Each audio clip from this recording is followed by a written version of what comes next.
John 6:16-21. When evening came, his disciples went to the lake, where they got into a boat and set off across the lake for Capernaum. By now it was dark, and Jesus had not yet joined them. A strong wind was blowing, and the waters grew rough. When they had rowed about 3 or 3.5 miles, they saw Jesus approaching the boat, walking on water, and they were terrified. But Jesus said to them, "It is I, don't be afraid." Then they were willing to take him into the boat, and immediately the boat reached the shore where they were heading.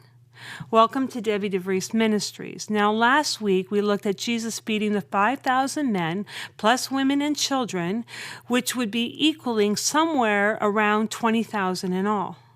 A miracle happened. Jesus took what a small boy had to offer, which was meager, 2 fish and 5 loaves of bread, and turned it into a feast, as much as the crowd wanted to eat with leftovers. Now after this, Jesus told his disciples to get into their boat and go to Capernaum. He withdrew again, it says in verse 15, to a mountain by himself in order to pray, and we see that recorded in the other Gospels. Now it's in Matthew and Mark that we read that Jesus told his disciples to get into the boat. He told them. The disciples are having a rough time getting to where they were told to go. So let me repeat that. They were having a rough time getting to where they were told to go, which was Capernaum. Why? Because the waters grew rough. Jesus sent his disciples across the lake, even though storm winds were coming, and he knew they were coming. The disciples went from the thrill of witnessing great success, feeding about 20,000, to the agony and frustration of great danger, a storm on the sea. Not only was he going to test their faith, but he was also going to grow their faith. He was going to teach them something they didn't know about him yet. Jesus was about to prove to them his power and authority over all creation. He walked on the water. The waves and the wind could not stop him. He, as well, according to Matthew and Mark, calmed the storm. Now, a number of these men getting into the boat were fishermen. This is not their first rodeo, but the wind and the waves outmatched their skill set. Sometimes, my friends, we are caught in a storm, so to speak, because we have disobeyed God. Jonah actually would be a good example of this. But sometimes the storms come because we have obeyed God. And the question is what do we do with that? Now, it's interesting to note that the disciples did not give up in despair. They continued rowing, verse 19 tells us. I would like to point out that in Mark's account, actually Mark 6, verse 48 to be precise, that Jesus sees his disciples from where he sat praying on the mountainside. In other words, he had his eyes on them.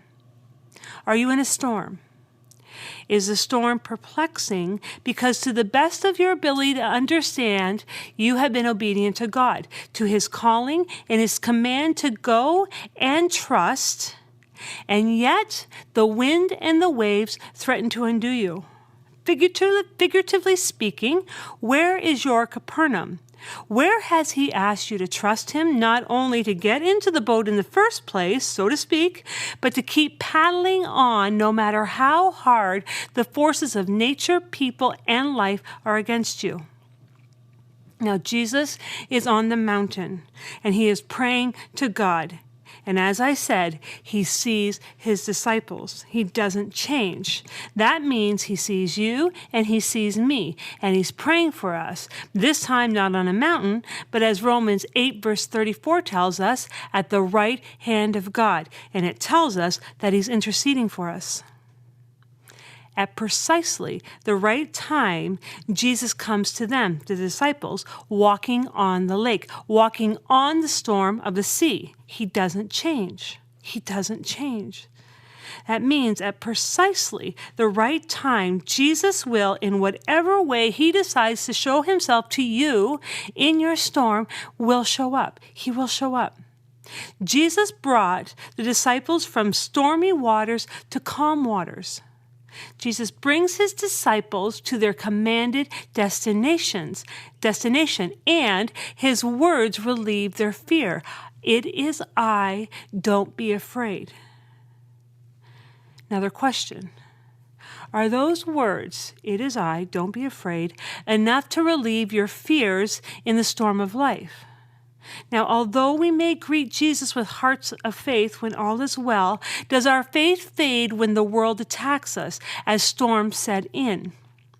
Despite opposing forces, the wind and the wave, Jesus He will enable his people to achieve the goals that he has set for them. If he's told you to go to Capernaum and you to get into a boat, you will land in Capernaum, of course, figuratively speaking, but if he tells you to, you will. So the question becomes, has Jesus told you to get into a boat, figuratively speaking? Where is he sending you, and what is he teaching you? Now, at the very, very minimum, trusting him in every area of your life, from your salvation, big stuff, to your everyday stuff. It's like getting into a boat. Now, sometimes the waters are calm, but sometimes, we all know, storms rage.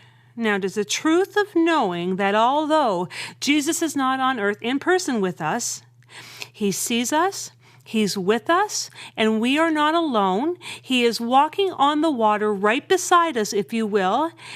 And the truth of him saying to us, because he doesn't change, it is I, do not be afraid in the storm.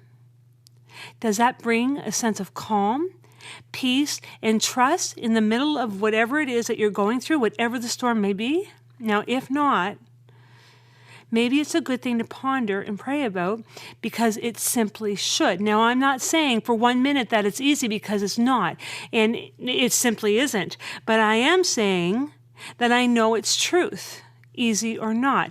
Therefore, I'm actually going to try to discipline myself to focus on this truth, especially when the waters are rocky. How about you? How about you? Now, beyond this, are you placed where you feel you are being obedient to the call of God?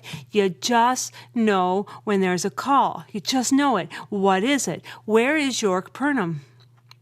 Have you gotten into your boat, at first with excitement, because you know your marching orders have come from Jesus? I mean, really, what could possibly go wrong? Lots. Because the perplexing waves and winds come along. Have you met resistance? Are you straining to do the very thing you feel you are to do? And if so, what are you going to do about it? Now, I'm thinking that although you may want to, giving up is not an option. Would you consider rereading the account of Jesus and his disciples, and would you consider straining ahead, being persistent, working hard, and being determined to reach the commanded destination? Why? Because Jesus is faithful. He will get you there.